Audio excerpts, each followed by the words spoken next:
America और Iran के बीच मंगलवार से शुरू होने वाली वार्ता पर संकट के बादल गहराए हुए हैं। रविवार देर रात अमेरिकी नौसेना ने हॉर्मुज से गुजर रहे ईरान के एक मालवाहक जहाज को जब्त करके तनाव और बढ़ा दिया है। इसके बाद ईरान ने आरोप लगाया है कि अमेरिका खुद ही शांति वार्ता को लेकर गंभीर नहीं है। वहीं अमेरिका ने हॉर्मुज से जब्त की गई ईरानी जहाज को लेकर दावा किया है कि इसमें दोहरे इस्तेमाल वाली चीजें भरी हुई थीं।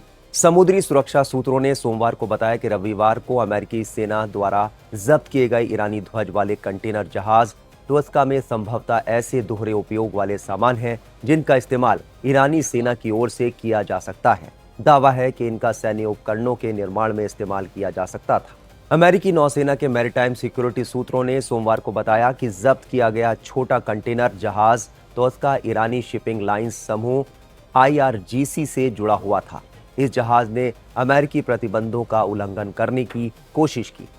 इस जहाज को ओमान की खाड़ी में ईरान के चाबहार बंदरगाह के नजदीक से पकड़ा गया था। अमेरिकी सेंट्रल कमांड ने कहा कि इस जहाज को लगातार 6 घंटे तक चेतावनी दी गई कि ये अमेरिकी नाकेबंदी का उल्लंघन कर रहा है, लेकिन इसके सदस्यों ने चेतावनी को नजरअंदाज किया। कमांड ने बताया कि यह जहाज चीन से दोहरे इस्तेमाल के सामान लेकर ईरान के बंदर अब्बास जा रहा था।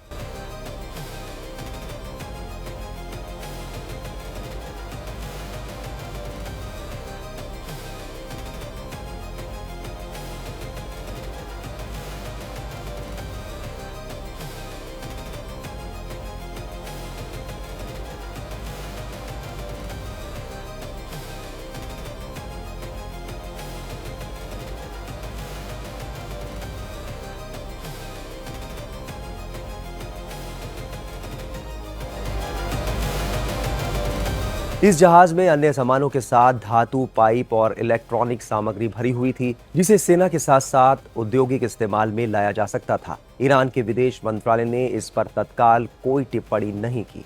वहीं ईरानी मीडिया ने सेना की ओर से अमेरिका पर सशस्त्र समुद्री डकैती का आरोप लगाते हुए कहा कि जहाज चीन से आ रहा था।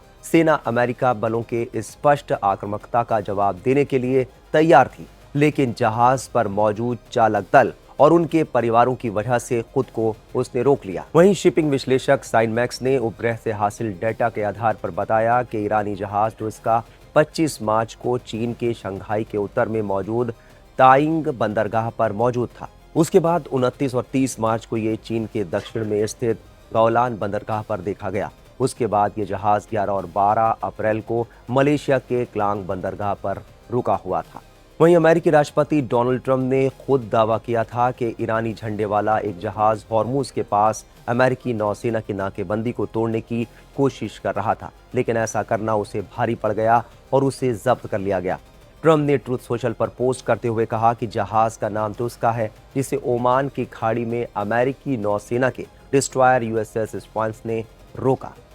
ट्रंप ने आरोप लगाया कि जहाज ने चेतावनियों की अनदेखी की, जिसके बाद अमेरिकी मरीन्स ने बल प्रयोग करके उसे रोक लिया। वहीं अमेरिका और ईरान में युद्ध विराम खत्म होने की तारीख करीब आ रही है और दोनों देशों में तनाव लगातार बढ़ रहा है। ईरान का साफ कहना है कि वो अपनी शर्तों पर ही आगे बढ़ेगा। भारत में ईरान के प्रतिनिधि डॉक्टर अब्दुल मजीद हकीम इलाही ने अमेरिका को लेकर क्या कुछ कहा, सुनिए। Actually, from the beginning, we had doubt about their readiness for negotiation, and we announced it clearly and frankly. We said that they are not ready for negotiation, but we wanted to show to the world that we are not the people of war. We want to peace in our region, because due to this war, a lot of countries got a lot of problems, because the price of gas is increased, the price of oil is increased, and the price of even goods and other issues and materials is increased. A lot of factories in different countries are closed.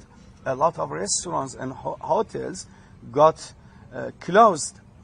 So we wanted to show that we don't want war, we want peace in this region, and we went for negotiation, and our spokesperson of parliament, Dr. Ghalibaf, from the beginning said that there is no trust on other side, but we go, and we understood that they are not ready for negotiation. Now also we say that they want to get something which they couldn't get it through war, but they want to get it through negotiation. And I'm sure that they will not get it. Iran is very, very strong, and Iran is ready to defend itself. Iran is ready to defend its dignity. Iran is ready to defend its humanity, freedom, and justice.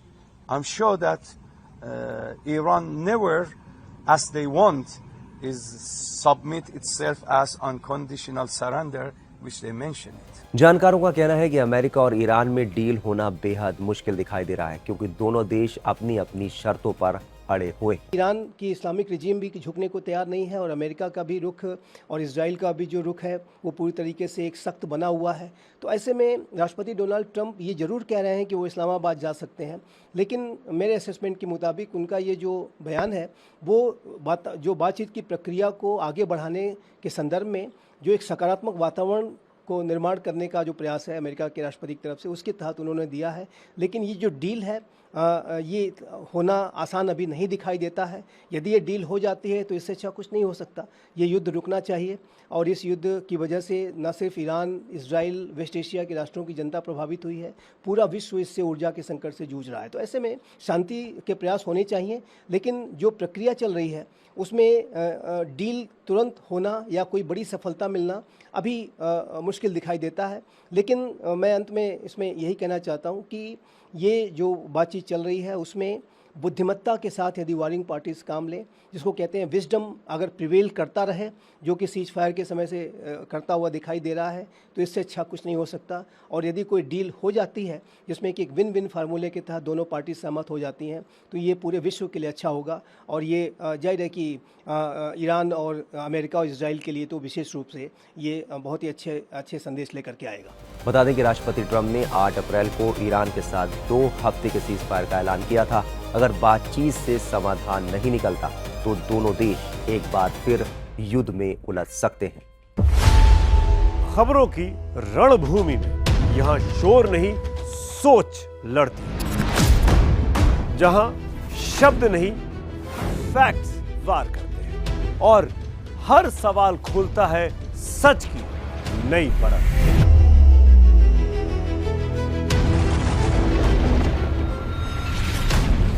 चक्रव्यूह आपके अपने सुमित अवस्थी के साथ सोमवार से शुक्रवार शाम 6:57 पर टाइम्स नाउ नव भारत पर।